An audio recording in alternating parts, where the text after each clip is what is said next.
Esse é o Big Shot Pod.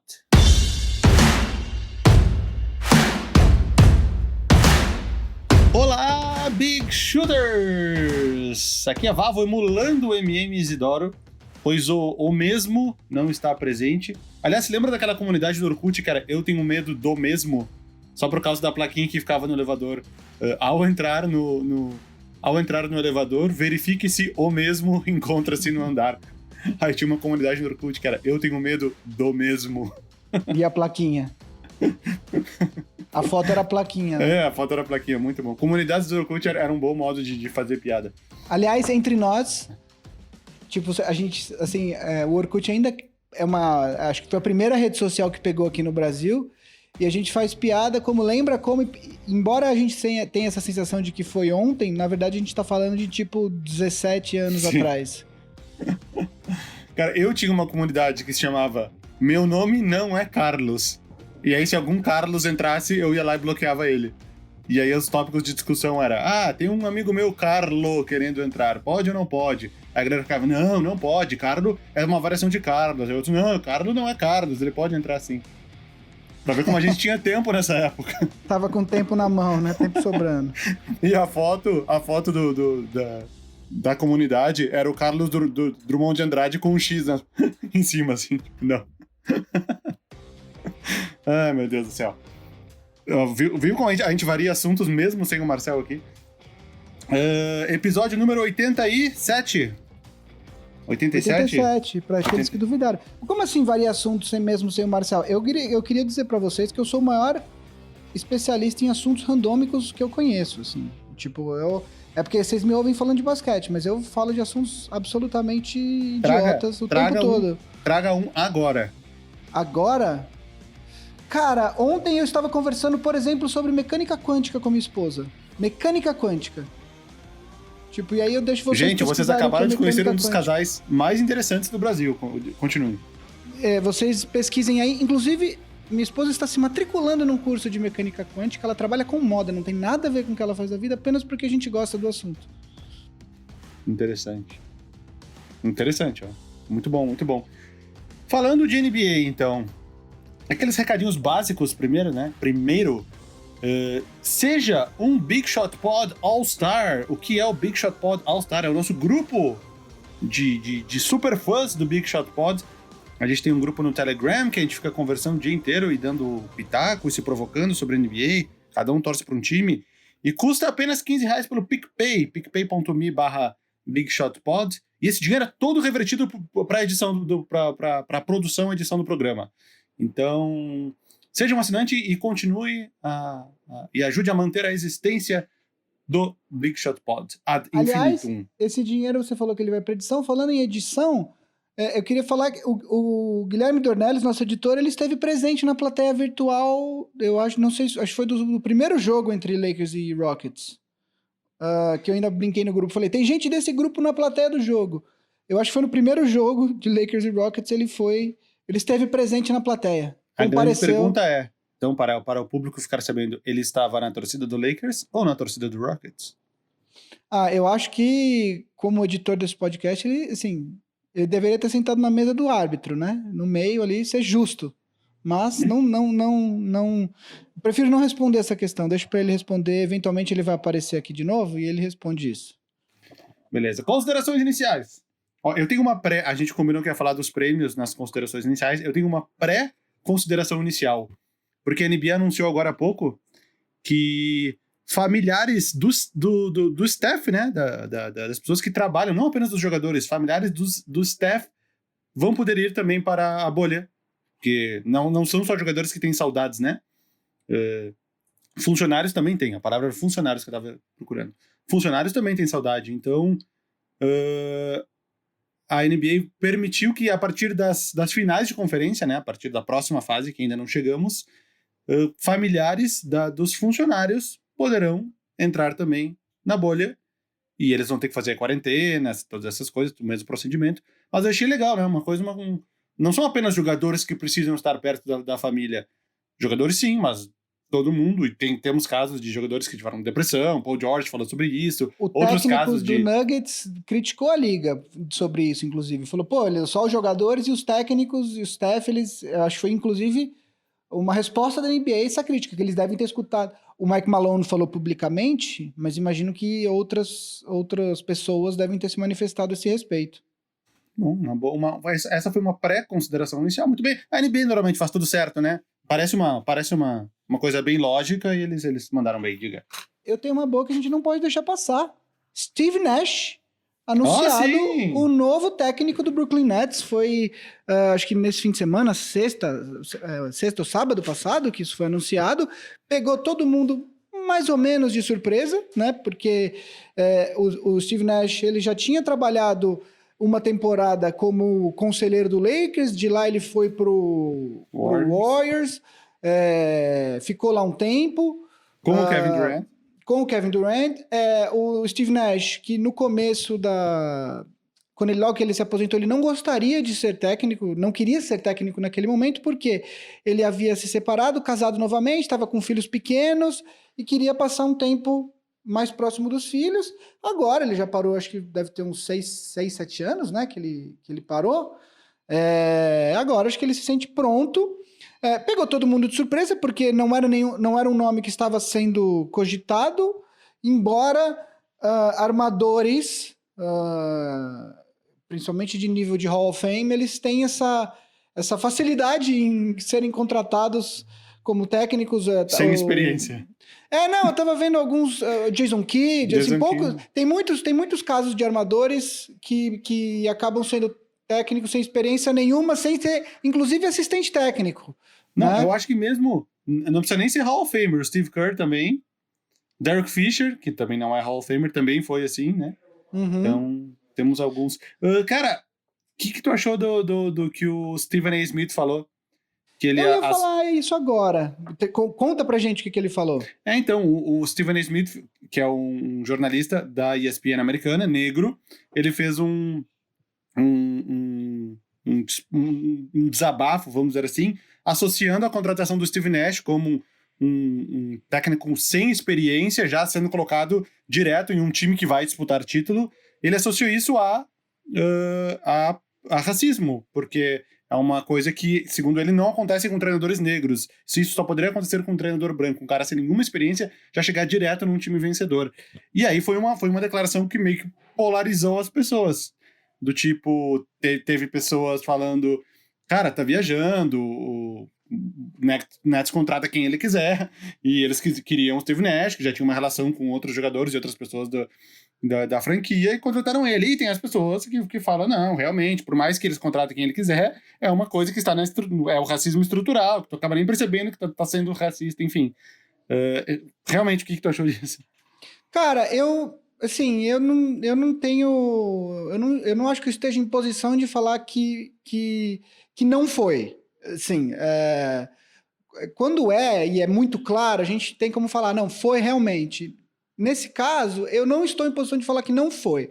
Eu estava escutando ontem, ou anteontem, eu estava escutando um outro podcast, acho que era do Ryan Russillo ou do Bill Simmons, que são brancos, enfim, não é esse o meu ponto, e eles nem estavam entrando no assunto do Stephen A. Eles estavam entrando justamente no assunto de armadores que são contratados direto para ser técnico de um time de NBA sem ter tido experiência prévia. E eles citam alguns nomes, inclusive de armadores negros. Inclusive, acho que o próprio Doc Rivers. Sim. Ele foi técnico direto sem ter nenhum tipo de experiência. Mas é aquela coisa assim, se o cara que é negro e tá vivendo esse momento no racial nos Estados Unidos falou que foi, não vou ser eu aqui que vou falar que não foi, entendeu? Eu acho que ele tem absoluto direito de sentir que isso foi privilégio branco, mas eu acho que não compete a nós, brancos, dizermos se foi ou se não foi. Eu acho que essa é uma questão que a gente tem que escutar e escutar o ponto dele, entendeu? Eu vou te dizer, eu jamais teria pensado nisso, porque eu jamais relacionei a contratação de algum técnico ou de algum jogador a cor de pele ou raça, porém, quando ele falou, no início eu achei meio estranho, mas depois eu comecei a pensar, mais ou menos isso que tu falou, eu falei, não, peraí, o cara que sabe o que acontece, o cara que tá falando, então eu devo meio que, entre aspas, confiar no que ele tá falando. Se ele tá me dizendo que tem isso, então eu devo pelo menos considerar essa possibilidade de pensar sobre isso. Realmente, eu não teria pensado. Eu não teria pensado numa coisa dessas, até porque já aconteceu, com que nem a gente falou, com outros jogadores, de entrar direto, enfim, tanto brancos quanto negros, mas, enfim, eu acho que é uma questão para, sim, ser discutida. Principalmente nesse momento que a gente está vivendo agora, né? Aliás, é o momento para ser discutido. A única coisa que eu acho é que, assim, quem contratou o Steve Nash não foi o Sean Marks. Eu acho que quem decidiu que o Steve Nash era o favorito para a vaga foi as duas estrelas do Nets, assim. De verdade, eu acho que foi uma contratação muito mais do Duran e do Kyrie do que do Sean Marks, assim. Aliás, assim, isso é uma coisa, né? Quer dizer, a NBA nos últimos 10, 15 anos, basicamente, o técnico é o técnico que a estrela do time quer que seja, né? O LeBron já derrubou vários técnicos, o próprio Spoelstra, e não é que ele não é que ele trabalha ativamente para derrubar o técnico, é uma questão de quando você começa a não enxergar a mesma coisa que o técnico e a coisa começa a não funcionar muito bem, os general managers e às vezes até os próprios donos de franquia, eles têm que fazer uma decisão. E aí, entre privilegiar a superestrela e privilegiar o técnico, é óbvio que essa decisão vai ser 99% das vezes privilegiar a superestrela, né? O Sean Marks, no final das contas, não foi ele que... Eu imagino que, assim, ele sentou com as estrelas e falou, e aí, quem? Entendeu? Então, se foi privilégio branco ou não, de novo, se o Stephen A. acha que foi, não sou eu que vou falar que não foi. De qualquer maneira, fica aí mais uma razão para a gente prestar atenção no Brooklyn Nets na próxima temporada. Além das duas superestrelas, vai ter uma outra superestrela no banco e quem sabe uma terceira, né? Que eles podem tentar ir atrás, usar o Caris LeVert de moeda, etc e tal. Como mas assim? Aí... Eles já têm uma terceira estrela, ela se chama DeAndre Jordan. Vamos passar de assunto, que nem vou falar do DeAndre Jordan aqui. Vavo, vamos falar rapidamente então dos prêmios que foram anunciados nessa última semana. Nenhuma surpresa, né? Sexto homem, Montrezl Harrell. E Rookie of the Year, Ja Morant. Acho que nenhuma surpresa nessas escolhas. O Montrezl Harrell teve até um negócio do Lou Williams passando o prêmio para ele, ou cumprimentando ele. Tem uma foto. Teve um vídeo bem legal. Não, teve um vídeo. Um vídeo. Eu vi só a foto. Mas legal, porque passou de um companheiro de time para outro, né? O que você achou? Nada fora do esperado, né? Nada. O prêmio de melhor sexto homem, acho que poderia ficar com qualquer um dos três, que estaria ok. Eles ficaram meio que no mesmo nível. Eu tô abrindo as votações aqui, ó. Pra Rookie of the Year, Não, peraí, eu já tô misturando. Olha lá, volta aí, Guido. Volta. É que eu já tinha aberto aqui a votação de Rookie of the Year. Então, voltando à parte da surpresa. Nenhuma surpresa, na verdade, nenhum dos três que vencer. Se qualquer um dos três vencesse, não seria surpresa. O Montrezl Harrell ou o Lou Williams ou o Dennis Schroeder, todos jogaram num nível super alto. É muito estranho pensar que jogadores ganhavam esse prêmio antigamente com 10 pontos por jogo, 12 pontos por jogo, porque hoje a gente tem, tipo, uns 20 sexto homens que pontuam 15 pontos ou mais, tipo, sei lá, agora de cabeça, nem tô pensando, mas são tantos sextos, tipo, o Dragic. O Dragic poderia ser um sexto homem em qualquer outra temporada, mas é que na NBA atual o nível é muito alto dos sextos homens, né? Enfim. E o prêmio de Rookie of the Year, Ja Morant ganhou 99 votos de 100. Zion Williamson ficou com um votinho. Mas na classificação geral, o segundo foi o Kendrick Nunn, né? Porque porque tem a votação, tipo, tem o primeiro, tem o segundo, tem o terceiro, e aí tem um balanceamento entre os votos. Então, o Zion ficou fora de muitos... Exatamente. Quantos votos teve o Zion ao todo? Ele teve 104 pontos, né? O máximo que dá pra fazer é 500 pontos. Tipo, o primeiro colocado vale 5. Então, o Ja Morant conseguiu 498. Porque ele teve um de 5 e um de 3. Teve 99 votos de 5 e um voto de 3. E o Kendrick Nunn ficou com 204 e o Zion com 104. Aí Brandon Clark, Kobe White, Terrence Davis, Eric Paschall e o R.J. Barrett com um pontinho. Ele ganhou um votinho para terceiro colocado. Sem surpresa também, né? Óbvio. Quantos votos o Zion teve ao todo? Eu só tenho a pontuação total aqui, eu não tenho... ele só dá a pontuação, não dá os votos. Mas Eles 104 dão aqui, não... onde eu estou olhando não tem, mas se achar o original, acho que mostra. Porque eu teria deixado ele de fora. Se eu tivesse voto, eu teria deixado ele de fora apenas porque eu acho que ele fez poucos jogos. Se a gente está considerando que não é para levar os jogos da bolha em consideração, o que, de novo, também não entendo, a gente até discutiu isso aqui no programa, o Zion fez 18 jogos apenas, enquanto o Jamoran tinha 60 e poucos. Não acho justo que jogadores com 60 e poucos jogos compitam com jogadores que têm 18 jogos. Né? Eu já achei a tabela aqui, ó. O Zion ganhou 1 para primeiro, 37 para segundo e 24 para terceiro. Então foram... Um pouco mais de metade dos 62 votos de 100 ele ganhou. Mas o Kendrick Nunn ganhou 56 para segundo e 36 para terceiro. Ou seja, 92 de 100. Isso fez ele ficar na frente do Zion. Então é isso, né? Destaques iniciais todos feitos. Vamos passar então para discutir as séries de segundo round dos playoffs. A gente vai começar pelas séries que... Hoje é terça-feira. A gente vai começar discutindo as séries que tiveram jogos ontem à noite, na segunda-feira. E depois a gente vai discutir as séries que tem jogo nessa noite de terça-feira, que vocês já vão saber os resultados quando vocês escutarem esse podcast a partir de quarta-feira. Então, Vavo, vamos lá, vamos começar com Boston Raptors, uma série que tá muito... Ela tá disputada, mas é engraçado como o momento da série tem virado constantemente, né? Teve 2 jogos pro Celtics, aí 2 jogos pro Raptors, quando você achava que o Raptors ia abrir frente e deslanchar, ontem o Boston deu uma tratorizada em cima do Raptors, né? Esta série é o oposto de Rockets e Thunder. Rockets e Thunder, todos os times da casa venceram. Da casa, entre aspas. E nessa série, todos os visitantes estão vencendo até agora. Mas tá na mesma 2-0, 2-2, 3-2. Teve 2 jogos muito curiosos, né? O primeiro, que o Celtics liderou do início até o fim. A maior distância foi 24 pontos, a maior liderança. Acabou 112-94. Toronto não teve praticamente nenhuma chance. E o jogo 5, que foi o jogo de ontem, também acabou 101-89. No intervalo estava 62-35. Chegou a 30 pontos de vantagem. Também Toronto não liderou por nenhum momento no jogo. Boston liderou do início até o fim. Foram os 2 jogos mais curiosos, que foram os jogos desbalanceados, os 2 por lado do Celtics. Já os jogos equilibrados, que foram o 2, o 3 e o 4, principalmente o jogo 3, aí tivemos vencedores diferentes, né? O jogo 2 foi aquela vitória do Celtics, com a chuva de cesta de 3 do Marcus Smart no final do jogo. Esse foi o jogo 2. O jogo 3 foi o jogo da bola de 3 do Anunoby, que o Kemba Walker poderia ter se consagrado, né? Naquele passe para o Daniel Theis, sobrou 0.5, o Anunoby se consagrou ainda mais. E o jogo 4 foi uma vitória ali que o Raptors conseguiu abrir no finalzinho um pouquinho, 100-93. Ela é uma série que... Exatamente, eu não sei se o jogo vai ser equilibrado ou não. Pode ser tanto um jogo bom quanto um jogo ruim. Ruim no sentido de desequilibrado.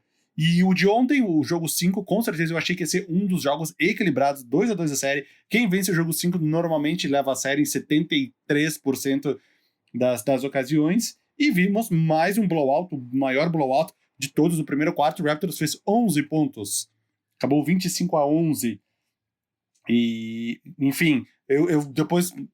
Primeiro eu falo o que tu acha da série, depois eu queria voltar naquele assunto que a gente falou da semana passada do Marc Gasol. Marc Gasol ontem zerado, errou todos os arremessos, que eu tinha falado que talvez ele começasse com o Ibaka, não começou, e talvez ele venha a pagar o pato por isso. Mas enfim, agora eu fico curioso para saber como vai se encerrar. Tem as mesmas preocupações do Celtics, da rotação. Ontem, de novo, o único cara que veio do 6 banco... jogadores, eu ia falar isso agora. A foi rotação o do Wanamaker. Celtics ontem, 6 jogadores, com o Wanamaker com 28 minutos, e aí o segundo jogador com mais minutos do banco é o Robert Williams e o Grant Williams empatados com 9 minutos apenas. Ou seja, o Celtics assumiu que a rotação vai ser justíssima, né? Aliás, uma outra coisa que é muito importante a gente falar, que atualmente a liga, por conta de replay e de outras paradas, o que acontece é que, principalmente no final do jogo, você acaba tendo muito mais paradas técnicas e replays, etc., do que a gente tinha há alguns anos atrás. O que significa mais tempo de descanso para os jogadores, né? E alguns técnicos já meio que sacaram isso, e aí você acaba... o que acontece é que você consegue ter os principais jogadores, por mais tempo dentro de quadra. O que significa que se você tiver uma rotação mais curta, você consegue deixar esses jogadores batendo 40, 42 minutos, dependendo do jogo. Óbvio que não é o ideal. O ideal é que você tenha pelo menos 8 jogadores confiáveis ali na rotação. Mas no caso do Celtics ontem, o Brad Stevens decidiu que ele ia rodar 100 jogadores e ia usar outros jogadores de forma pontual durante o jogo. E o Boston... É engraçado que mesmo ganhando por tanto, né? Só 6 jogadores tenham tido mais de 2 dígitos de minutos na partida, né? Sobre o Marc Gasol, eu vou, para passar a palavra para o Vavo, tem uma coisa curiosa. No finalzinho do jogo 3, quando o Daniel Theis faz aquela cesta, o Vavo me mandou mensagem, falou, culpa do Gasol. Tipo, ele estava mostrando que a marcação estava toda errada porque o Gasol não deveria estar em quadra. E aí eu estava falando pro Vavo que... E a gente já estava considerando o jogo ganho, meio segundo, imagina. E teve tempo, né? Eu estava falando pro Vavo que se eu fosse o Nick Nurse, eu teria fechado o jogo, porque os pivôs não estão sendo efetivos, os pivôs do Raptors. Eu estava falando pro Vavo que eu teria fechado o jogo com Van Vliet, Kyle Lowry, Anunoby, Norman Powell e Pascal Siakam de pivô. No primeiro jogo, depois que o Boston abriu uma diferença grande, o Nick Nurse testou jogar com o Siakam de pivô, né? Eu teria fechado assim, porque os pivôs do Raptors não estavam sendo efetivos. E aí, nessa conversa, a gente já dando o jogo ganho pro Celtics, o Anunoby acerta aquela cesta de 3, com o Taco Fall tentando bloquear o passe do Kyle Lowry. A bola é impressionante a precisão do passe, porque o Anunoby quase não tem que mexer o braço para arremessar, né? A bola chega exatamente onde ela precisa chegar para que ele já inicie imediatamente o movimento de arremesso. Né? Se a bola vai mais para baixo, a mecânica dele ia ser mais demorada, talvez estourasse o tempo. Pois se a bola fosse um pouco mais para cima, de repente, ele não ia conseguir ter uma mecânica tão... Não foi a mecânica ideal, mas ele pegou numa altura que dava para fazer aquele quick release do Stephen Curry. Se fosse lá em cima, a mecânica ia ter que ser aquele arremesso meio de cima, meio Clyde Drexler. Aí a chance de acertar ia ser bem menor. Realmente, o passe foi primoroso. E ele não tinha muita opção, né? Tacou o na frente. O cara com envergadura de 2,30 m e tantos... Não ia ter o passe curto ali, né? Não ia ter o passe pra pertinho pra alguém tentar arremessar. Então, enfim, mas a marcação do Celtics bobeou também, né? Acho que 2 foram no mesmo cara. Quando o Jaylen Brown se deu conta que o Anunoby tava lá na ponta, ele saiu correndo desesperado. E aí passou, a 10 centímetros da bola, mas não conseguiu dar o toco. Foi uma baita de uma jogada. E aí ficamos com o Taco Fall, teve uma linha impressionante nesse jogo, né? 0 minutos, -3, plus minus. Só não ganhou do Tyson Chandler naquele jogo. Não, o Taco Fall acho que ficou com 1 segundo no box score, deve ter ficado. Deve dar meio, né? Deve arredondar pra 1. É porque é de 1 em 1, né? De 1 em 1 segundo. Se fosse antigamente, ele ficava com 1 minuto, né? Porque eles arredondavam nos minutos, o que não faz nenhum sentido, mas enfim. Não, eu ia fazer só uma observação que tu falou dos jogos que tem parado mais no final. A NBA, assim, era antigamente, né? Um dos grandes motivos dos jogadores jogarem 40, 42, 44 minutos, antigamente na NBA, é porque o jogo parava demais no final. Cada time podia pedir 3 tempos nos últimos 2 minutos. Podiam ser 6 tempos nos últimos 2 minutos. Hoje é 2 tempos nos últimos 3 minutos, né? Então tu pode ter no máximo 4 tempos em 3 minutos. Com o desafio, isso pode aumentar 1 a mais. Então, os jogos de... A gente estava vivendo um período que não estava parando tanto o final, desde que a NBA mudou essa regra dos tempos, e agora meio que voltou a parar mais o final, como era antigamente, quando os times podiam pedir mais tempos nos momentos finais dos jogos. Mas curioso, todo mundo vai se adaptando, né? E o que você vai de palpite pro final dessa série? Sabendo... Eu vou de 4... Eu vou de Celtics no jogo 7. Eu vou também. Eu acho que no final das todos contas... os times vão vencer fora de casa. Não, eu acho que no final das contas apesar da rotação do Boston ser mais curta, eu acho que eles têm mais talento no quinteto. E aí eu acho que isso tem feito a diferença. Quando o Celtics vai bem, vai muito bem, entendeu? E isso tem feito a diferença pro Celtics na série. Vale falar do Siakam, que era um cara de 23 pontos por jogo e virou um cara de 18 pontos por jogo nos playoffs? Ou isso é consequência da fase... tipo, o Harden não vai ter 36 pontos por jogo nos playoffs, porque obviamente tá jogando com um time melhor todas as noites, não enfrenta nem o Atlanta Hawks, nem o Golden State Warriors. Mas será que não acha que o Siakam tá caiu um pouquinho de produção? Eu acho que o que acontece é que a gente já falou disso no Big Shot Pod há um tempão atrás, que é como hoje em dia na NBA existe uma diferença gritante entre a temporada regular e os playoffs, né?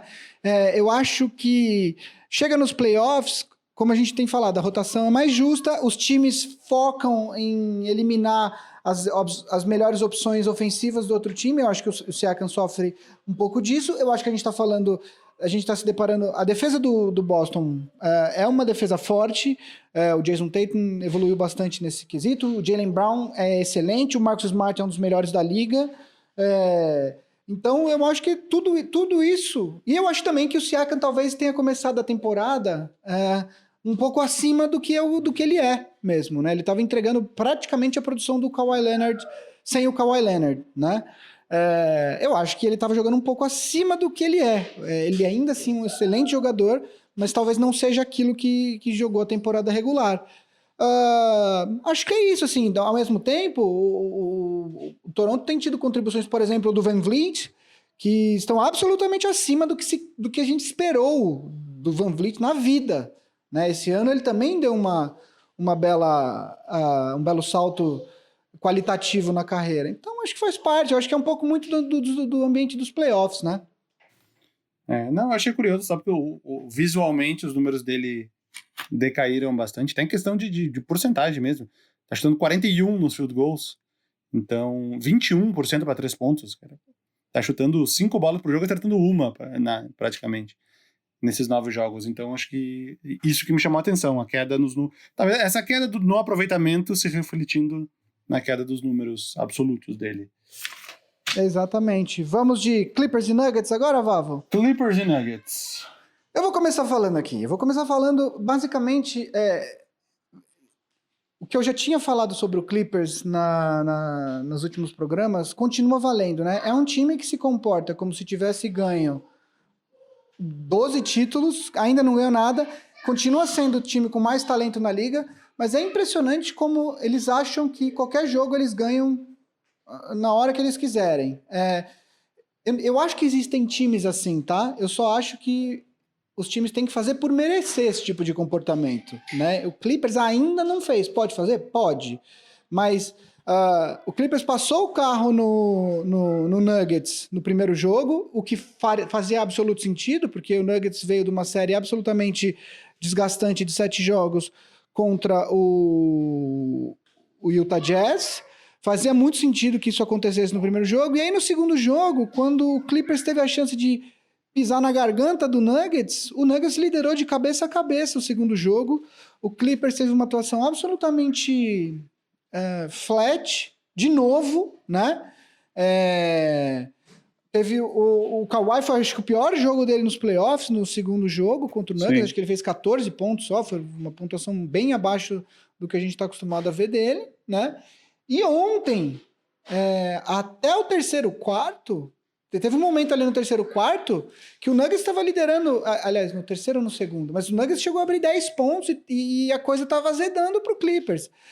Ontem, abriu 12 pontos no meio do segundo quarto, eu lembro. Ontem, o Paul George carregou o Clippers, principalmente no primeiro tempo, ele era o melhor jogador do time disparado, né? E aí, no final das contas, o Clippers fez prevalecer a diferença de talento. Eu acho que... Eu gosto muito desse elenco do Nuggets.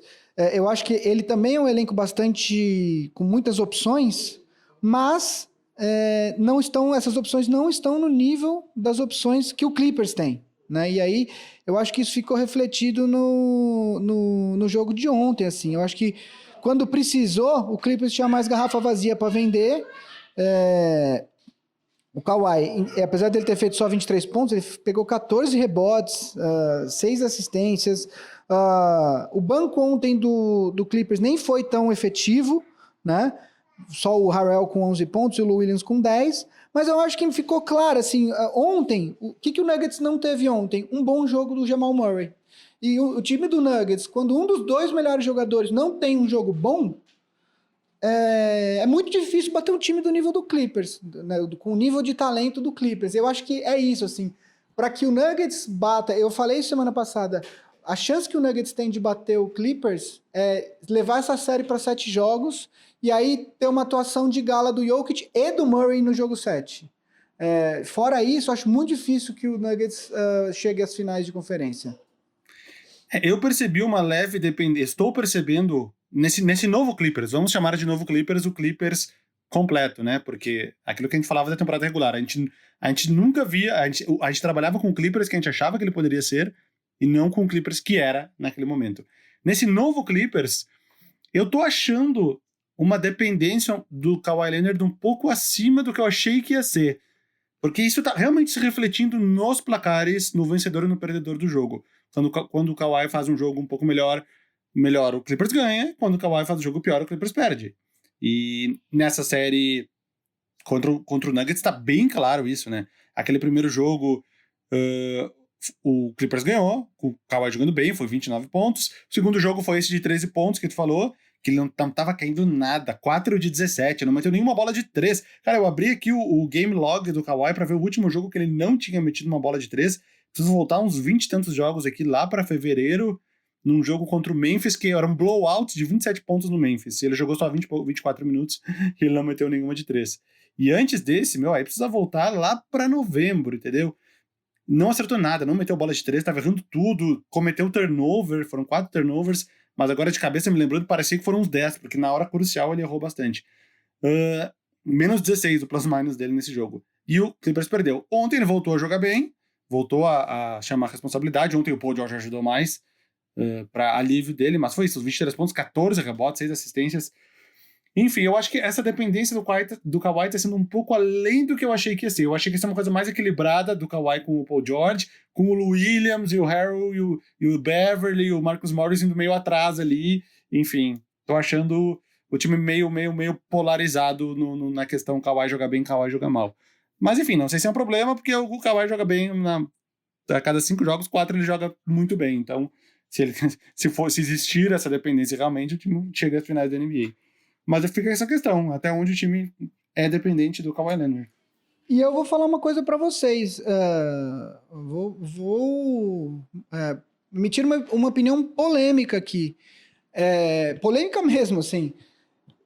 Tendo visto o que a gente viu dos playoffs até agora, eu vou falar para você que eu acho que o time que sair do leste é favorito ao título. Eu acho que o time que levar o leste é o favorito ao título e vou explicar. A gente vai falar mais de Houston e Lakers daqui a pouco, mas eu vejo que os times com condições de chegar às finais pelo lado do oeste são Clippers, são Lakers e Rockets. De verdade, sem nenhum desrespeito ao Nuggets, que tem se mostrado um oponente à altura do Clippers, eu acho que está um pouquinho abaixo, porque eu acho que a segunda estrela do Nuggets, apesar dele ter tido uma série incrível contra o Jazz, ele ainda não está no nível das estrelas que a gente está falando quando a gente fala de Kawhi Leonard, Paul George, James Harden, LeBron James e Anthony Davis, tá? Eu vejo falhas muito gritantes nos outros 3 times que eu disse que são os favoritos do Oeste, né? Eu tô falando desse liga e desliga do Clippers, que eu acho que pode ser uma hora você vai pegar um time que não bobeia, um time como o Miami da vida, por exemplo, que o Miami não joga mal, o Miami não entra dormindo em jogo, né? O Miami tá sempre jogando em alto nível, né? Eu acho que você tem, por exemplo, um time como o Lakers, que é impressionante como tudo é difícil para o Lakers, né? Por quê? Porque o Lakers tem um problema sério de elenco, né? O Lakers pagou o preço por esperar o Kawhi até o último momento. Olhando em retrospectiva hoje, o Lakers teria um elenco muito mais forte se depois que fechou com o Davis, partisse para assinar com outros jogadores. Quantos jogadores free agents que o Lakers não deixou passar, que poderia dar os 15 milhões que deu para o Danny Green, por exemplo, que estariam fazendo um papel melhor nesse momento, nesse elenco, né? Tudo para o Lakers é muito difícil. Se o Lakers não tiver pelo menos mais um terceiro contribuidor consistente, é muito difícil para o Lakers tudo, principalmente agora que você não joga mais contra time fraco, né? Então, o Lakers tem essa questão. E o Rockets, a gente sabe, o Rockets é um time que não sabe fazer outra coisa, não sabe fazer porque escolheu não fazer, né? O Rockets tem um jeito de jogar, E às vezes pode dar muito certo e às vezes pode dar muito errado. A gente vai falar do segundo jogo de Lakers e Rockets daqui a pouco, mas eu tava conversando com o Vavo, assim, deu quase tudo certo com exceção de uma coisa, e aí o Rockets perdeu o jogo. Então, eu vejo falhas muito difíceis de serem ignoradas. E do outro lado, eu acho que Toronto e Celtics tem times muito fortes, o Celtics com essa questão do elenco, o Toronto com uma questão de não ter uma estrela, uma super estrela, mas ainda assim com técnicos excelentes. E você tem um time como o Miami, eu já estou assumindo que o Miami vai passar pelo Milwaukee, né? Você tem um Miami que não entra dormindo, que também tem um elenco completo, e você tem um cara que, embora ele não seja uma super estrela do nível dessas estrelas que a gente está falando, ele não tem medo de ninguém. Ele se considera nesse nível. O Jimmy Butler se considera nesse nível.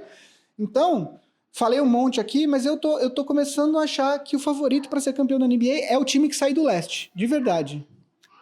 A gente vai falar de Rockets e Lakers mais além, teremos mais opiniões, até como dois torcedores dos times.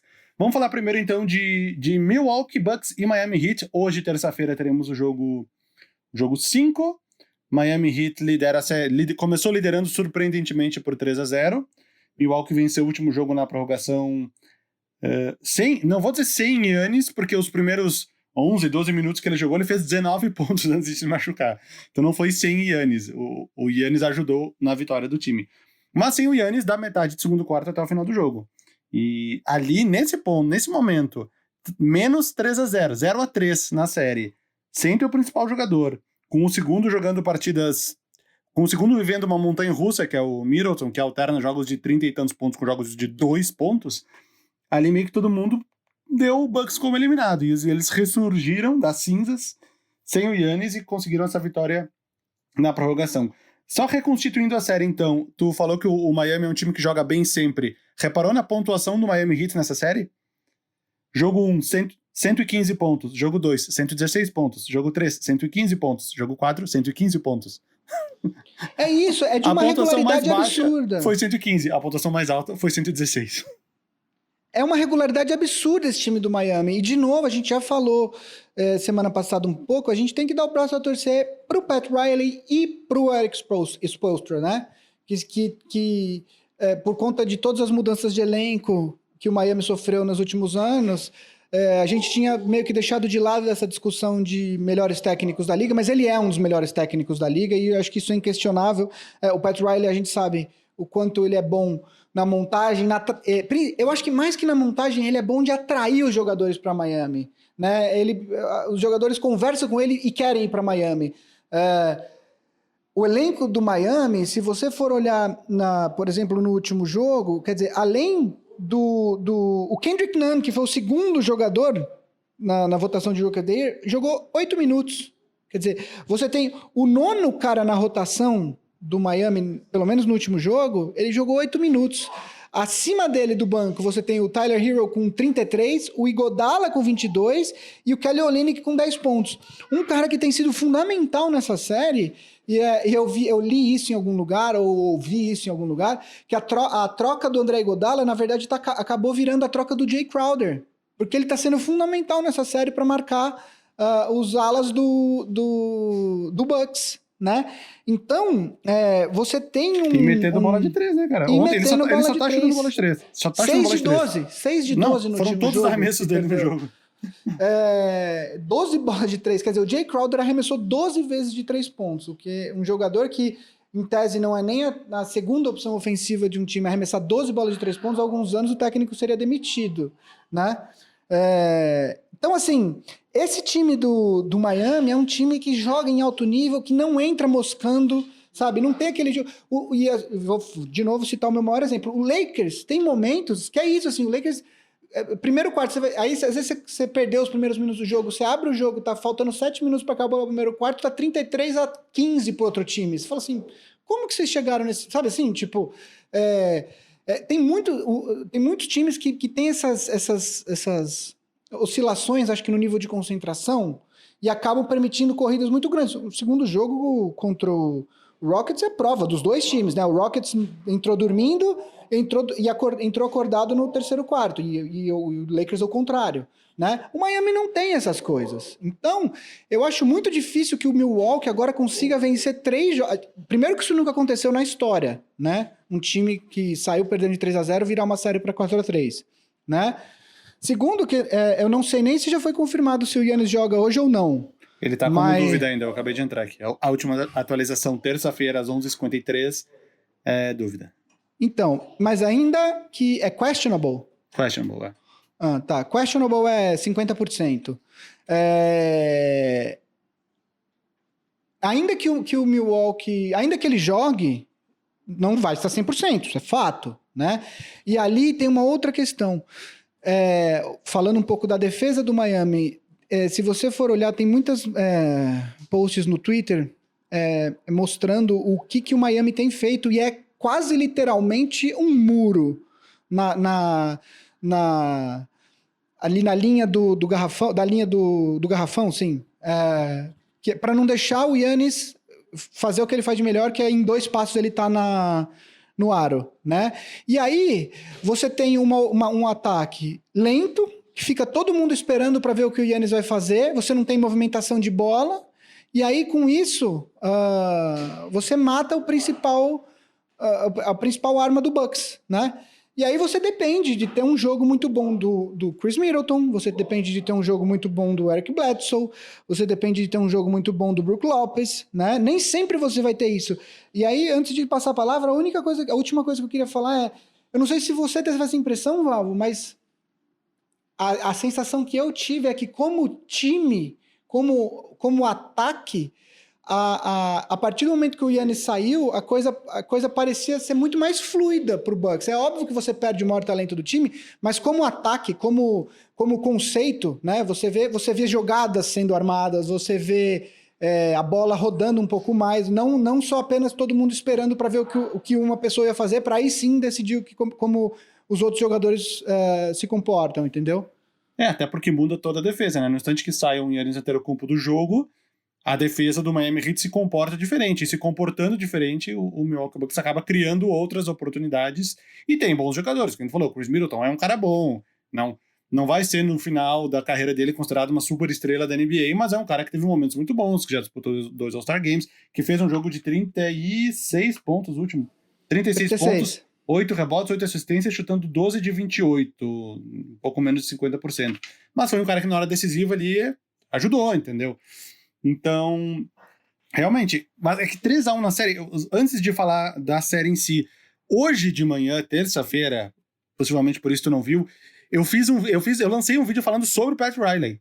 Eu falei assim, no Boom Shakalaka, eu nunca fiz um vídeo sobre o prêmio de executivo do ano, e eu vou fazer um sobre o Pat Riley, porque ele merece muito ganhar esse ano, e pelo que eu tô pesquisando na internet, a galera tá mais pendendo pro lado do Sam Presti. E eu expliquei o porquê. Eu falei dele ter conseguido Jimmy Butler sem ter cap space, ter orquestrado aquela troca de 4 times, que ele conseguiu no Silent Trade pegar o Jimmy Butler. Falei dele nessa troca ter se livrado do Whiteside, o que abriu o caminho pro Bam Adebayo explodir. Falei essa troca do Iguodala, que virou a troca do Jay Crowder, que ele se livrou do Justice Winslow machucado, se livrou do Dion Waiters, se livrou do James Johnson. Então foi uma troca que deu certo em todos os aspectos.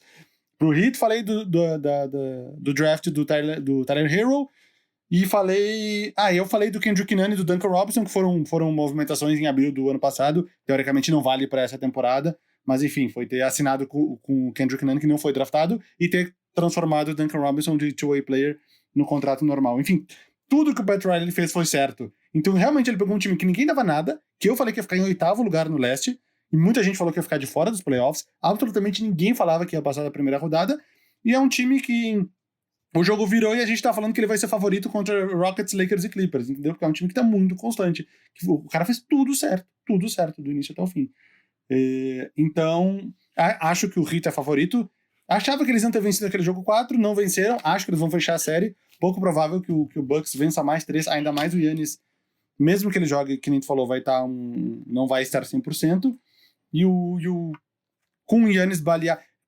O time completo, eu acho que já não teria como vencer 3 jogos seguidos. Com o Giannis baleado, acho que tem menos chance ainda de vencer os 3 jogos. E falaremos de futuro de Giannis Antetokounmpo? Falaremos sim do futuro do Giannis, precisamos falar do futuro do Giannis, porque ele tem uma decisão importantíssima. Vocês não estão prontos para essa conversa. Precisamos falar do futuro do Giannis, porque ele tem uma decisão importantíssima para tomar nessa off-season, né? Essa off-season aqui, o Giannis ele está elegível para a extensão do super máximo, né? É uma extensão de 5 anos, no cap atual, essa extensão seria de 250 milhões mais ou menos, eu não tenho o número exato, mas na média dá 50 milhões, mas na verdade essa extensão é escalonada, então na verdade no 5º ano ele estaria recebendo coisa de 56 milhões o que viria a ser o maior salário da história da NBA. A questão é que, em primeiro lugar, a gente tem todas as questões do cap, que a gente não sabe o que vai acontecer com o cap nas próximas temporadas por conta do que aconteceu da pandemia, né? A gente não sabe quando a gente vai ter fãs de novo nas arenas, o que impacta no faturamento global da liga, o que impacta no cap, né? Então, o Giannis, a questão é a seguinte, só o Milwaukee pode oferecer essa extensão para o Giannis, isso todo mundo sabe. O Supermax. Agora, o Supermax. Agora, tem uma questão que tem muitos jogadores que, inclusive, por exemplo, o Paul George foi um deles, o LeBron fez isso, quer dizer, tem jogadores que preferem assinar pelo Max com outro time do que assinar pelo Supermax com o time que eles estão. Você perde um pouco de dinheiro no curto prazo, mas você ganha no longo, que você pode trocar de time, etc e tal, e você consegue meio que recuperar essa diferença, né? No caso do Giannis, isso se torna muito difícil justamente por causa dessas implicações que a pandemia vai trazer o cap, né?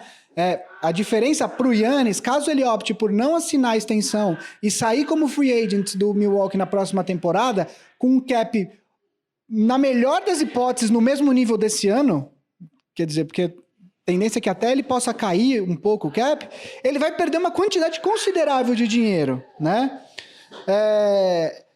Então isso é uma coisa que a gente tem que ter em mente. Para o Giannis sair do Bucks é diferente do que foi para outras estrelas que deixaram seus respectivos times, né? Além disso, existe a possibilidade de ele, de repente, pedir para ser trocado. E aí, o time para o qual ele for trocado, se ele for trocado nessa off-season, por exemplo, leva todos os bird rights e aí ele pode ter essa extensão do Supermax com esse novo time, né? Não vejo o Giannis pedindo para ser trocado, não acho que é do perfil dele. Eu acho que a gente tem que levar em consideração que ele não cresceu no circuito de high school e college americano, ele não pensa como a maioria desses jogadores pensam, né? Eu acho que eu vejo ele muito mais como um cara que gosta de competir contra esses caras do que se aliar a uma eventual segunda estrela. Mas ele tem uma decisão. Assim, o Milwaukee não é um time que está lascado do ponto de vista de cap para os próximos anos, mas ele é um mercado pequeno e é onde fica mais difícil de atrair jogadores. Dito isso, se você tem um Giannis Antetokounmpo assinado por muitos anos,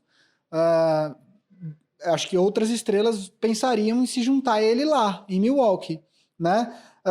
Eu acho, de verdade, que se o Bucks confirmar a eliminação no segundo round para o Miami, eu acho que isso muito possivelmente representaria o fim do ciclo do... Não necessariamente nessa off-season, porque talvez ele jogue a próxima temporada ainda que ele tem contrato, mas que eu acho muito difícil que ele continue no Milwaukee. E aí, enfim, tem alguns times que o próprio Miami diz que é um dos destinos que podem ser um dos mais prováveis aí para o Giannis se ele resolver sair do Milwaukee. O outro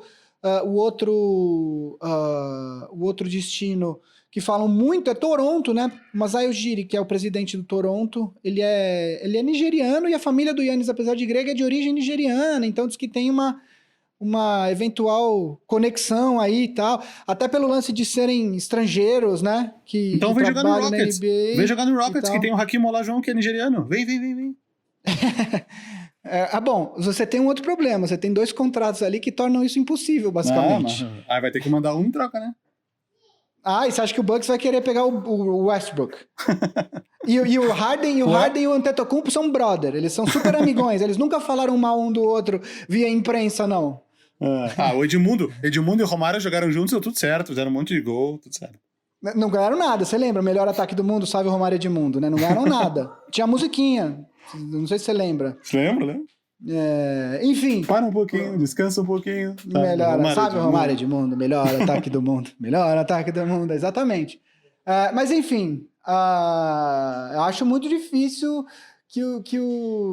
essa possibilidade. Eu sei que você está fazendo piada, enfim, vai rolar. Já está rolando, né? Já está rolando. Tudo indica que o New York Knicks, assim como fez na off-season passada pelo Durant, está apostando tudo numa eventual free agency do Giannis na próxima off-season, não nessa, na próxima. O Lakers contratou o irmão do Antetokounmpo, sabe? Tipo, que você tem 2 contratos two-way, né? Existia uma série de outros jogadores que você poderia contratar para ter o two-way. O Lakers escolheu o irmão do Giannis. Tem outros jogadores muito melhores que o irmão do Giannis. Que nem então, é o melhor irmão, né? O segundo melhor irmão. Pois é, né? E na verdade é o terceiro, porque diz que tem um que tá na Europa que é melhor do que os outros. Do que o Costas. O Costas, tem o Costas, tem o do Milwaukee. Que é o Thanasis. Né?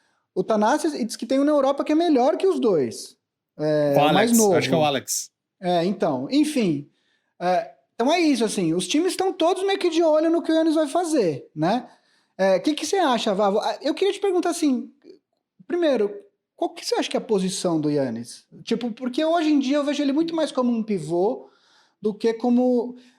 no começo da carreira dele, ele jogava de 3, ele era escalado como 3, né? Só que hoje eu vejo ele muito mais como um pivô, e eu já fiz essa comparação várias vezes aqui. Para mim, o Giannis é a coisa mais similar ao jovem Shaq que a gente tem na liga. Eu acho que o Giannis precisa de um armador. Eu acho que o Giannis precisa de um armador, tipo, algo assim, entendeu? Eu acho que ele precisa desse cara, não é do Middleton que ele precisa. Esse esquema da posição é verdade, né? Ele entrou como um... Ele jogava muito pouco no início, mas ele era um small forward. Depois, na época do Jason Kidd ali, ele foi meio que... Ele era o armador realmente do time que levava a bola. Se for olhar no Basketball Reference, tá? Que ele, na temporada essa, acho que foi 15, 16, tá como point guard, o Giannis. Aqui, ó, realmente. 2015, 2016, ele tá como point guard. Ele tá cadastrado como point guard. Depois voltou small forward. Ele tá como... Olha isso. Na primeira temporada, ele tá como small forward. Na segunda, como shooting guard. Na terceira, como point guard. A quarta como small forward, nas últimas 3 como power forward. E no caso, tu tá argumentando que ele é um pivô, que não é nenhuma dessas 4 que ele supostamente foi. Realmente, é um cara com... Vem pro Rockets. O Rockets não tem posição, meu. Vem. Pode jogar onde tu quiser. Pode marcar quem tu quiser. Não, mas é isso, cara. Com certeza ele tá pensando muito agora. Eu acho que a ideia inicial dele seria assinar o Supermax. Não só porque é uma oportunidade única que poucos jogadores têm, e que é uma quantidade de dinheiro absurda, e aparentemente, enfim, acho que ele gosta da cidade, enfim, tá jogando já lá há 7 anos, mas, e é um time que foi a melhor campanha das últimas 2 temporadas, né, e o que tu pode querer que é melhor do que a melhor campanha nas últimas 2 temporadas, tipo, não existe um lugar melhor do que esse. Porém, o desempenho nesse ano dos playoffs, eu acho que ele começou a perceber, essa série contra o Miami Heat, ele começou a perceber que de repente ele não vai ser campeão no Milwaukee. Eu acho que no pensamento dele ele iria ser campeão no futuro próximo, e agora talvez ele esteja pensando que ele não vai ser campeão pelo Milwaukee. Eu não acho que ele vai pedir para ser trocado. Eu acho que se for esse o caso, ele achar que não vai ser campeão, ele espera, ele joga mais esse ano, tenta mais uma vez, com esse mesmo time, porque não vai ter muito o que mudar, e aí vira free agent e decide na próxima temporada para onde ele vai. Então acho que essa talvez seja a dúvida dele. Assino o Supermax e me prendo mais 5 anos nesse time, ou mais 4 anos, no caso, sobre esse Milwaukee Bucks, ou jogo esse ano e viro free agent. Eu acho que ele não vai pedir pra trocar. Até porque é difícil. Como é que tu orquestra uma troca em torno do Giannis? É tipo o próprio Milwaukee Bucks trocando o Kareem Abdul-Jabbar lá em 75, sei lá quando. Os caras não tem como ter um pacote de volta, tá ligado? O time virou um time horrível, porque tu perdeu o melhor jogador e ganhou um monte de jogador médio. Mas quando você troca... Mas isso é o que acontece. Quando você troca um jogador, uma superestrela, o time que perde a superestrela sempre sai perdendo na troca. Não importa o tamanho do pacote. Eu acredito nisso. Assim. O que aconteceu com o Thunder nessa temporada, eu acho que é exceção, a exceção da exceção. Entendeu? Mas eu acho que o pacote sempre... E assim, a gente pode falar que o pacote que o Thunder, por exemplo, recebeu pelo Paul George, hoje ele é pior. É que... né? hoje, como jogador, você prefere ter o SGA e o Gallinari ou o Paul George? Sim. Eu prefiro o Paul George, Lógico. nessa temporada. No longo prazo, talvez essa conta penda para o lado do Thunder, até porque além dos dois jogadores, o Gallinari é free agent, mas o SGA tudo indica que vai ficar um tempo pão lá no Oklahoma, você tem as escolhas de draft ainda. Então, no longo prazo, mas no imediato, o time que perde a superestrela sempre sai perdendo. Você pode olhar o Shaq foi trocado pelo Lakers e demorou 5 anos até o Lakers voltar para as finais da liga, entendeu? E o Heat foi campeão 2 anos depois. E foi trocando, exato, e o Lakers foi trocando os assets que vieram na troca do Shaq, trocando, até virar o Paul Gasol, e aí o time chegou nas finais. Contra o Boston, perdeu, depois foi campeão 2 vezes. Então, demora, assim, ninguém tem um pacote, a não ser que seja por outra superestrela, o que eu não vejo acontecendo. Exatamente, o pacote até porque ele só vai ter 1 ano de contrato, né? Exato, o pacote sempre é pior para o time que perde a superestrela, não tem jeito, assim.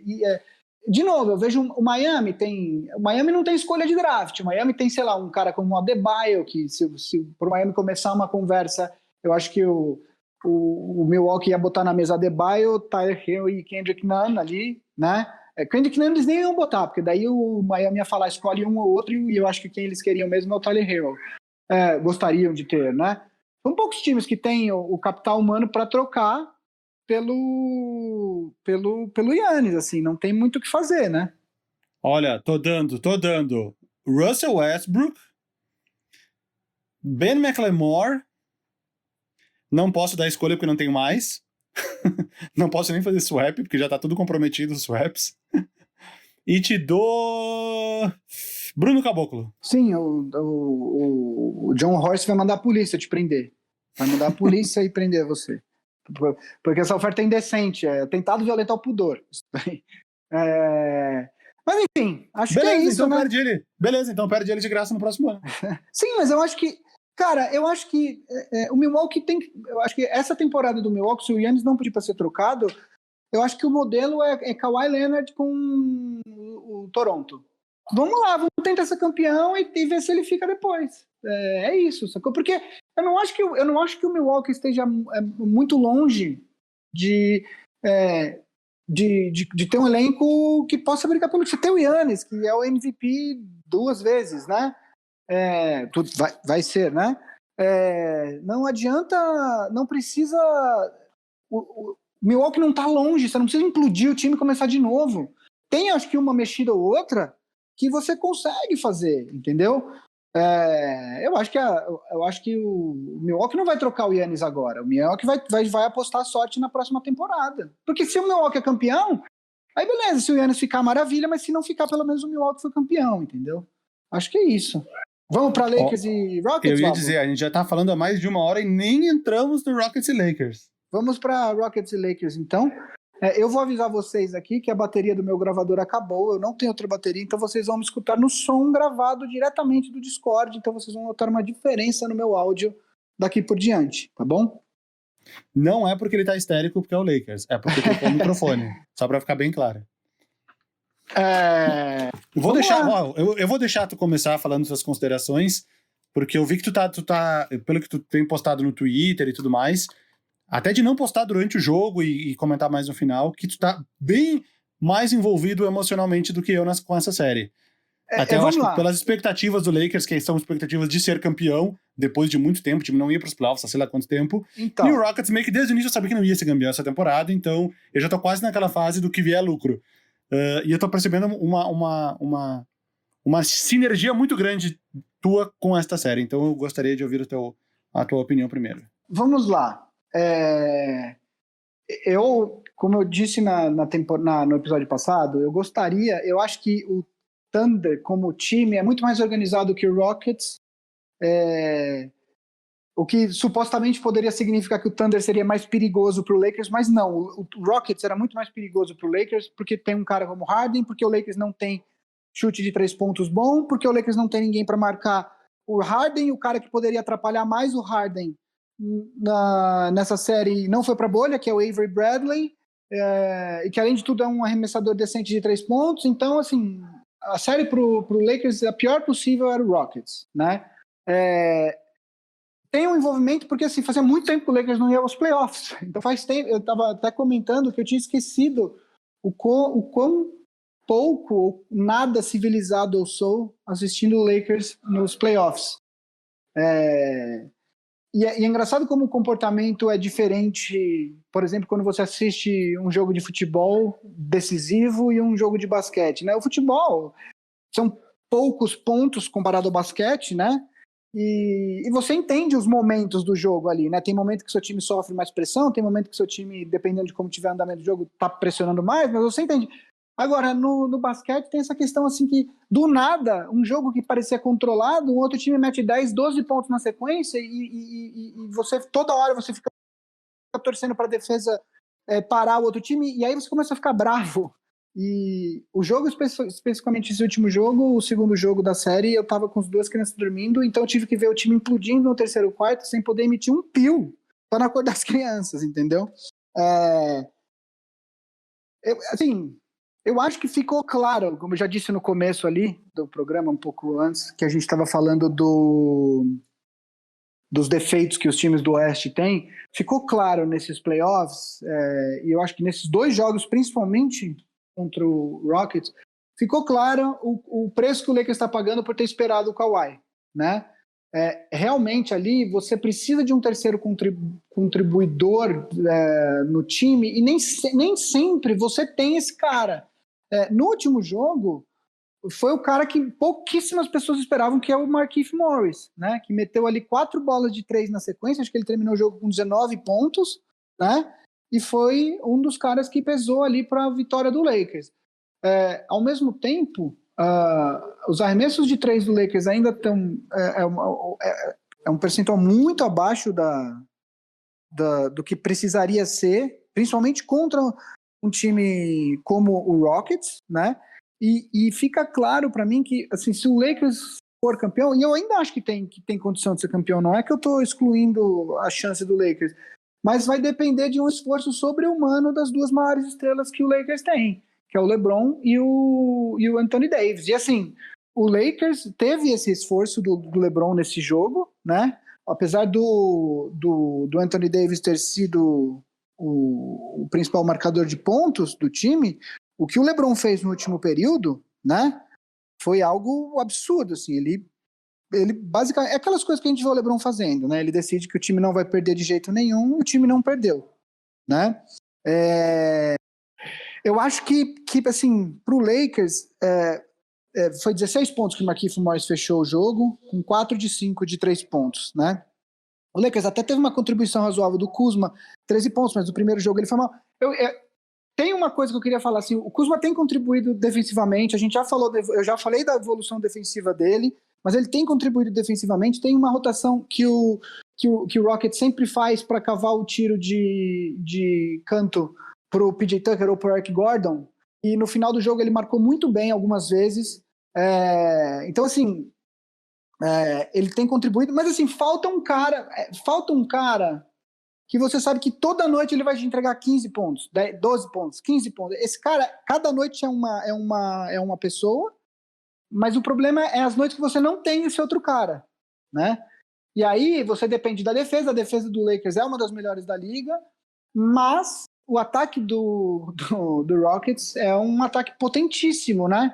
E quando você pega o Harden numa noite como ele estava, por exemplo, no jogo 1, ele fez 25 pontos no primeiro tempo contra o Lakers no primeiro jogo, né? O Gordon tá tendo uma série muito boa, né? O Gordon finalmente parece o Eric Gordon das temporadas anteriores e não o impostor que jogou até a interrupção da liga, né? Então, assim, é uma série, mas no final das contas o que fica claro para mim é o quão difícil... Esse time do Rockets tem muitos buracos, assim, de verdade. Eu acho que, por exemplo, o matchup desse time do Rockets contra o Clippers é horrível pro Rockets, né? Só que o Lakers vai ser tudo muito difícil, porque falta elenco, porque você tem ali 6, 7 caras além do LeBron, do coisa, que podem contribuir esporadicamente num jogo aqui ou ali, mas no final das contas, sabe, o John Waiters está jogando, Nesse jogo, o Lakers ainda acho que deu uma sorte que talvez possa ter achado alguma coisa ali, que o JaVale McGee torceu o pé, né? E aí no final o AD jogou muito mais tempo de pivô, o JaVale McGee jogou 8 minutos, o Dwight Howard nem jogou, né? Então o grosso de minutos do Anthony Davis veio de pivô.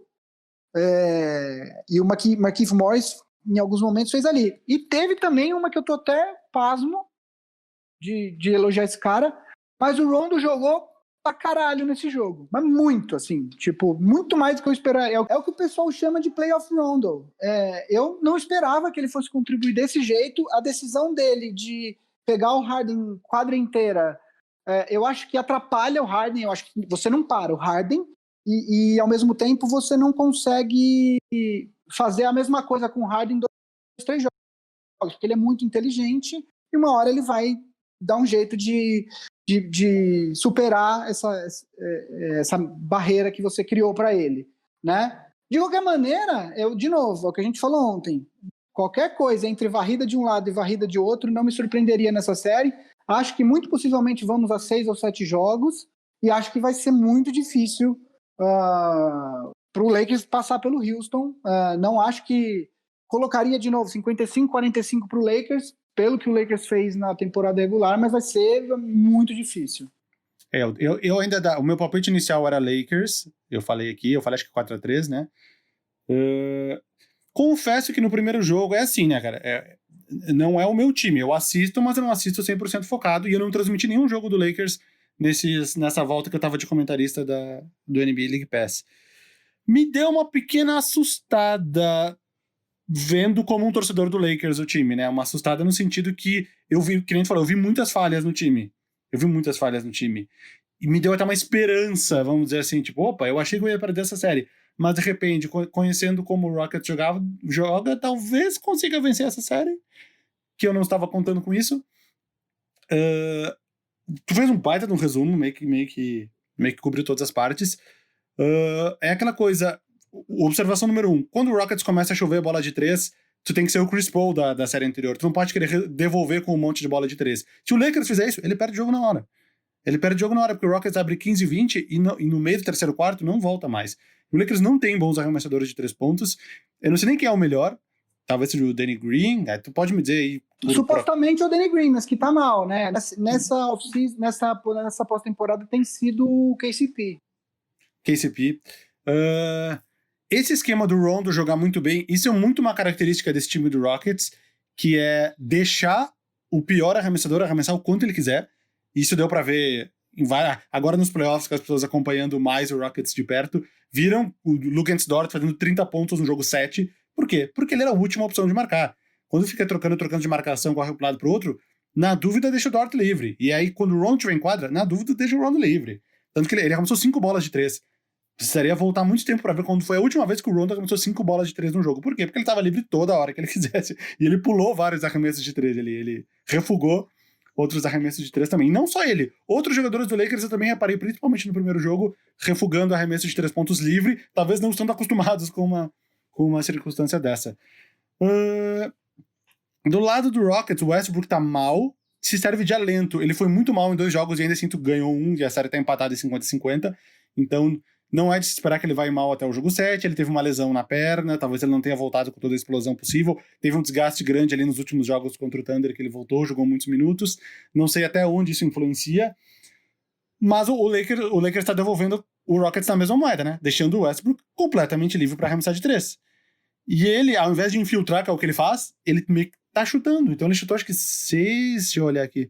7 bolas de 3. 7 bolas de 3 pontos nesse jogo. O PJ Tucker jogou 7. O PJ Tucker chuta quase 50% de 3 pontos no corner. Olha que absurdo os jogadores do Rockets quanto chutaram de 3. Harden 8, Covington 8, Gordon 12, PJ Tucker 7, Westbrook 7, House 7. Tem 6 jogadores que chutaram 7 bolas de 3 ou mais. O Rockets fez 22 de 53, 41,5% de 3, e isso é contando com 1 de 7 do Westbrook. Se você tirasse isso, o aproveitamento seria tipo 50%, seria 21 de 46, quase isso. Bizarro. No jogo de ontem, especificamente, que o Rondo foi muito bem, o banco do Rockets veio muito mal. O Jeff Green foi horrível, 0 ponto, menos 26 no box score. Austin Rivers 0, 0, 0, tudo zero. Austin Rivers, em 6 minutos ele ficou com menos 18. Ou seja, e o Daniel House, que normalmente entra bem, também menos 17. O banco do Rockets veio mal. Muito porque essa segunda unidade do Lakers estava bem, né? Principalmente com o Rondo, que ficou mais 28. Uma curiosidade, cara, a gente comentou em off aqui antes, as pessoas muito citaram o duelo do PJ Tucker, ele tem até o meme, você acabou de perder para PJ Tucker de pivô, com 6'5 de altura, né? Olha o plus-minus do PJ Tucker e do Anthony Davis. No primeiro jogo, PJ Tucker mais 19, o Anthony Davis menos 6. Mas tudo bem, porque o Rockets venceu o jogo por 15, então é meio que aceitável. O jogo de ontem, que o Lakers venceu por 8, o PJ Tucker ficou com mais 18, com o Rockets perdendo de 8 pontos. PJ Tucker mais 18 e o Anthony Davis menos 7. Olha que estranho isso, cara. Isso quer dizer que quando... Mas isso existe uma explicação especificamente para isso. Nesse caso especificamente, que é o seguinte, o Anthony Davis é uma das estrelas do Lakers. Em alguns momentos do jogo, o Anthony Davis fica sozinho em quadra com a segunda unidade, porque isso faz parte do plano do Lakers de não ter nunca sim, que nem o Westbrook no Rockets. O PJ Tucker não fica só, aliás, pelo contrário, quando o PJ Tucker está em quadra, muito possivelmente o Harden também está em quadra. Sim, entendeu? São os mesmos minutos. Então, os dois fazem a mesma rotação de minutos. Então, é essa a explicação para essa diferença brutal, entendeu? Tipo, o Anthony Davis e o Lakers, isso é um dos defeitos do Lakers ao longo da temporada inteira. O time, o plus-minus do time, quando o LeBron não está em quadra, não é dos melhores, entendeu? Então, para esse caso especificamente, eu sei que a explicação é essa. Não, 100% correto. PJ Tucker, no primeiro jogo, ele marcou 20... Tu viu essa estatística? Ele marcou 26 vezes o Anthony Davis, individualmente. O Anthony Davis não marcou nenhum ponto. Não que ele tenha dado 26 arremessos. Dito isso, é importante deixar claro, o PJ Tucker é um dos melhores marcadores do Anthony Davis na liga. Assim. Exatamente. Sempre foi. Não, o que eu ia falar, porque as pessoas fazem muita piada da altura, mas eu que assisto o Rockets com frequência, eu sei que a altura não é o problema do PJ Tucker, porque ele é um cara muito forte e ele marca muito bem, mesmo caras que são 10 centímetros mais alto que ele, que é o caso do Anthony Davis. Mas pro mundo talvez esteja sendo uma surpresa, porque a galera imagina o cara de 6'5 de altura marcando o Anthony Davis que é 6'10 de altura, e imaginava ele sendo engolido, o que não é assim. Ele sempre não só o Anthony Davis, mas o Giannis ele sempre marcou muito bem, enfim, ele vem pegando o principal cara grande adversário já faz tempo, e ele sempre teve um bom desempenho. Não é uma surpresa, talvez seja uma surpresa para quem não acompanhasse o Rockets tão de perto. E outra curiosidade... Diga. Não, eu ia dizer que quando o Lakers abriu 42-21, absolutamente 100% das pessoas falaram que o jogo tinha acabado, procurando nas redes sociais. Eu já sabia. E isso é um caso clássico de quem não assiste os jogos do Rockets. Porque se for pegar os jogos do Rockets, ele virou vários jogos dessa temporada. Eu não digo nem vencer o jogo, que foi o caso de ontem, que não venceu, de anteontem. Não tô falando nem de vencer o jogo, mas de voltar pro jogo. Mas várias ocasiões de 20 pontos, de 25 pontos. Teve um jogo contra o Miami Heat lá no início da temporada, que o Heat estava na casa dos 60 e poucos pontos e o Rockets estava com 20 e poucos pontos. Tava quase 40 de diferença e o Rockets voltou pro jogo. Faz parte daquela aleatoriedade que a gente falou. O Rockets é uma montanha-russa, ele pode enfiar 10 bolas de 3 seguidas, como pode errar 10 bolas de 3 seguidas. E isso vale para os dois lados também. Se o Rockets abre 20, não quer dizer que o jogo acabou também, porque devido ao estilo de jogo, eles não sabem jogar de outra forma. Então o jogo tá sempre valendo. Existe uma questão que você tá 21 pontos na frente.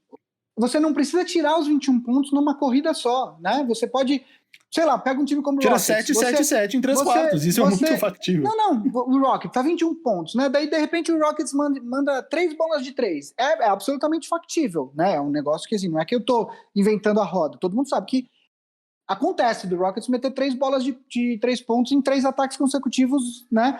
Aí tirou pra 12. 12 pontos já é uma diferença manejável. Né? E não importa que tava 21, entendeu? Exato, então é isso. Eu já sabia. Agora, tem uma coisa que eu falei mais cedo no programa que eu queria falar aqui. É esse negócio muitas vezes o Rockets precisa de tudo dar certo para ganhar o jogo. Se você for olhar os números, quer dizer, a gente estava falando dos arremessos de 3 pontos, você teve 22 de 53, né? 41,5%. Cara, esse jogo é o jogo que o Rockets ganha. Se você pega as estatísticas dos jogos do Rockets, se você sabe isso melhor que eu. Eu até sei qual é a estatística. Esse jogo é o jogo que o Rockets ganha. O que saiu errado nesse jogo? O Westbrook arremessou. Se o Westbrook dos 7 arremessos dos 6 que ele errou, se 3 ele vai pro layup, você já tá falando de 117 a 115, né? Quer dizer, o jogo já tá parelho. E aí a gente tá falando dele play, mas ele pode, desse arremesso, ele pode rodar a bola mais um passe e deixar outro jogador, sabe, esperar a marcação vir e rodar a bola mais um passe e deixar um chutador melhor que ele de 3 pontos em livre, enfim. Você tem outras opções. Além de tudo, ele também teve um número alto de turnovers. Ele teve 7 turnovers. Eu não gosto de colocar todo o peso de uma derrota em um único jogador, mas esse jogo, pelo que foi o jogo, dá pra falar, eu não vou falar que mas dá pra falar que o Westbrook custou o jogo pro Rockets. Eu comentei isso no grupo. Eu falei que o D'Antoni demorou, principalmente porque ele tava jogando com 5 faltas há muito tempo, e ele acabou tendo que afrouxar umas 2 ou 3 ali pra não correr o risco de fazer a cesta. Isso custou pontos contra também, não só a falta de pontos a favor, custou pontos contra também. Eu botei no grupo do Big Shot Pod All Stars, eu falei, o D'Antoni demorou, tira o Westbrook, põe 5 arremessadores, faz os caras sair, estão deixando o Westbrook livre, estão conseguindo neutralizar os arremessadores. Isso no último quarto, depois que o Rockets já tinha voltado pro jogo, já tinha liderado até por 5 pontos no momento lá. E eu acho que ele demorou pra tirar o Westbrook sempre sai ele faltando uns 6 minutos no último quarto e volta faltando uns 3. E ali ele meio que demorou pra tirar e voltou antes da hora também, acho. Porque ele não tava bem na partida. Vavo, previsão? 7 jogos? O que você acha? Cara, 7 jogos. Eu vou de 7 jogos, de novo, vou botar 55-45 pro Lakers, mas eu vou de 7 jogos também. Acho que vai ser... E vai ser uma série assim, vai ter surra de um lado, surra do outro, vai ser... Acho que vamos longe nisso daí. A única mudança no meu palpite que eu vou fazer é porque eu falei antes que a minha ordem era 4-3 Lakers, 4-2 Lakers, 4-3 Rockets. A minha nova ordem é 4-3 Lakers, 4-3 Rockets, 4-2 Lakers. Isso. Cobrimos tudo, então? Cobrimos tudo, 1h30. Tá bom. A gente teve algumas interrupções, a gente começou a gravar um pouquinho antes de começar o programa valendo, então vai ficar aquela 1h15, 1h20 que a galera curte. Bom, gente, vocês sabem, o Big Shot Pod é uma produção da Ampere, editado pelo grande Guilherme Dornelles, produzido por Alexandre Maurão, Cris Dias, MM Isidoro e este que vos fala. Assinem o Big Shot Pod, picpay.me/Big Shot Pod, custa apenas R$15. Como o Marcel gosta de falar, 3 Coca-Colas. E acho que é isso, né? Ele falava uma Coca-Cola, eu que fiz ele mudar. É verdade, uma Coca-Cola na França. Não, uma Coca-Cola no bar que tu é assaltado na saída e o cara rouba a diferença do valor, só pode ser, né? Então é isso, aquele abraço, até a próxima semana. Falou, gente.